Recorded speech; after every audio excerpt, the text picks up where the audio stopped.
First, God and science are not competing explanations for reality. To make this really easy to conceive of, saying that science can disprove the existence of God, it'd be like if you have a car and like you bring in like a bunch of like really smart mechanics. Like these guys know their stuff. They know what they're talking about. And they come up, they pop the hood. I mean, these guys they're locked in. They're studying really deep. They're even, guess what? They're doing peer-reviewed reports on the stuff that they're learning by studying this car, and then arguing that somehow by doing so that they're going to prove that nobody created the car that they're studying, or worse yet, that they're able to prove that the car that they're looking at came from nothing.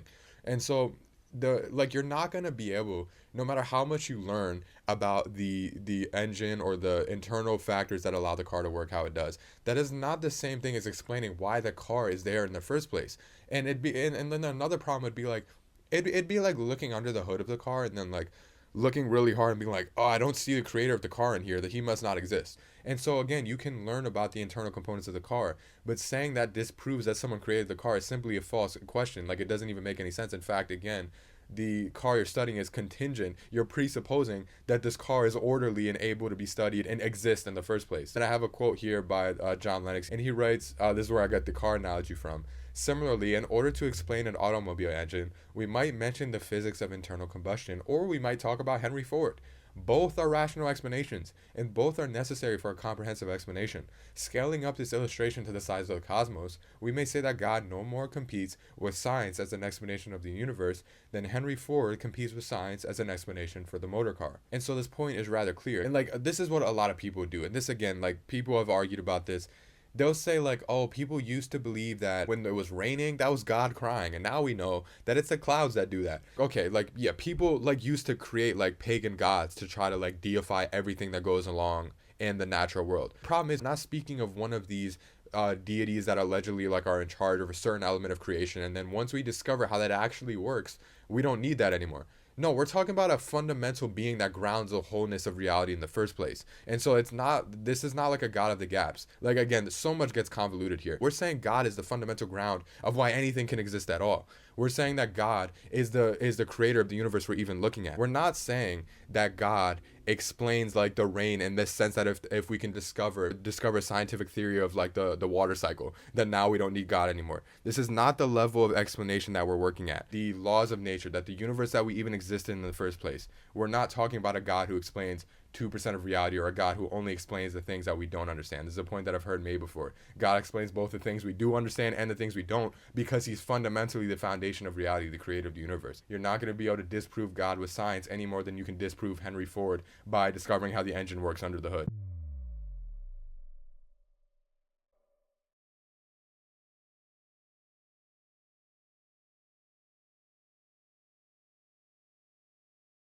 You have a historical problem. If you're gonna say that believing in God is somehow opposed to taking science seriously, being a scientist, you have a massive historical problem on your hands, which is the scientific revolution. The fact that, and you could verify this, the vast majority of pioneers of the scientific revolution, these were not atheists. These were theists who not only were theists, but saw that their theism as a fundamental presupposition that motivated them to pursue science. I have like a handful of quotes here. You have Copernicus saying, "To know the mighty works of God, to comprehend his wisdom and majesty and power, to appreciate in degree the wonderful workings of his laws, surely all this must be a pleasing and acceptable mode of worship to the Most High." Another quote here from Kepler: "Since we astronomers are priests of the highest God, and regard to the book of nature, it befits us to be thoughtful, not of the glory of our minds, but rather above all else, of the glory of God." Another quote here from Robert Boyle, founder of modern chemistry: "The vastness, beauty, and orderliness of heavenly bodies, the excellent structure of animals and plants, and other phenomena of nature justly induce an intelligent, unprejudiced observer to conclude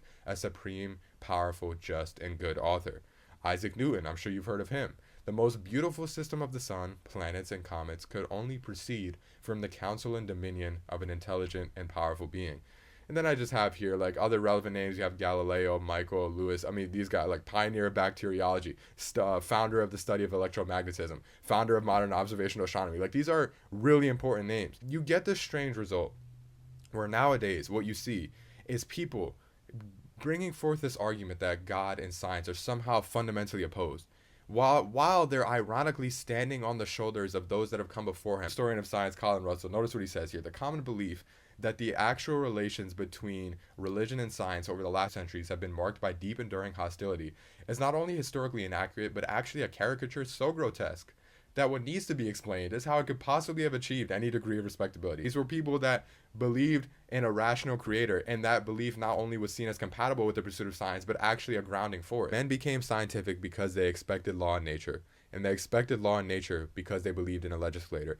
In other words, in the pursuit of science, when you have the presupposition that a rational, intelligent creator exists, and we are rational beings, and because of that, we're able to perceive and study and learn about the rationality around us. These are presuppositions that are theistic, not atheistic. Again, you have this false premise that believing in God and science are incompatible. What you could actually do is argue far more strongly, and correctly so, that it is actually atheism and science, which on a worldview level are incompatible. And so to introduce this, I have a quote here from physicist Paul Davies. He says, however, even the most atheistic scientist accepts as an act of faith the existence of a law-like order in nature that is at least in part comprehensible to us. So science can proceed only if the scientist adopts an essentially theological worldview. The argument is that even people who are pursuing science today, they must fundamentally reason and operate inconsistently with their worldview. In other words, they must basically presuppose, they must act as if God does exist in order to even be doing science. You need a universe in the first place. Like I mentioned this point, you still fundamentally need the universe that you're studying to exist. And then secondly, you need the fine-tuning of the universe, or more specifically, the rational intelligibility of the universe. You need life to be able to rise, orderly natural laws that govern the universe. You have the problem of your own brain, and this is for materialism. Like if you believe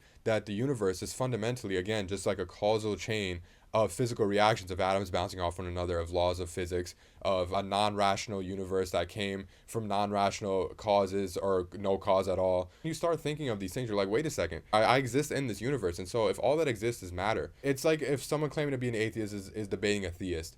They're sitting across from the table and they want to believe that what is actually going on is rational dialogue. Like there's actual rationality occurring right there. These people are comparing premises, using laws of logic, and there's actually reason going on here. Like you want to believe that. But then I've heard it described as like on materialism, what's actually going on there, it'd be like just two soda cans being put on a table and fizzing at one another. Like that's all that's going on, because if you believe that your brain is fundamentally just a combustion of atoms bouncing off one another, fully governed by the laws of physics, because all that exists is matter, then does reason even exist? Is anyone actually using rationality, or are we just fundamentally the net result of a purposeless, mindless causal chain that is solely governed by the laws of physics on a material level? This seems far more problematic for the pursuit of science than believing that a rational being grounds the universe in its intelligibility and has created us to share in some measure of that rationality. And I just have one last point here that I was saying, this final interesting point, the cultural factor. And this is just pretty much a side point, but I do think it's interesting to consider. If you actually want to talk about scientific progress, again, remember the scientific revolution, remember that point.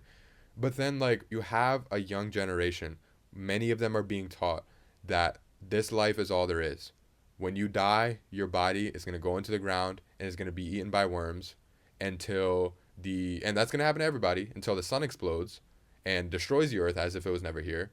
And eventually the whole universe goes to heat death as if it was never here, as if nothing ever happened. And while you're here though, you do what you want to do whatever you want. And so you might as well pursue whatever makes you feel pleasure in the moment, in light of the cultural trends that we're seeing and the kind of debates people are even having nowadays. If the cultural trends that a lot of people are operating in continue, there's no way that that's good for science. Now, of course, this is a side point, but it's an interesting argument to make. So I hope you enjoyed the video. If you did, please make sure to leave a like, and thanks for watching.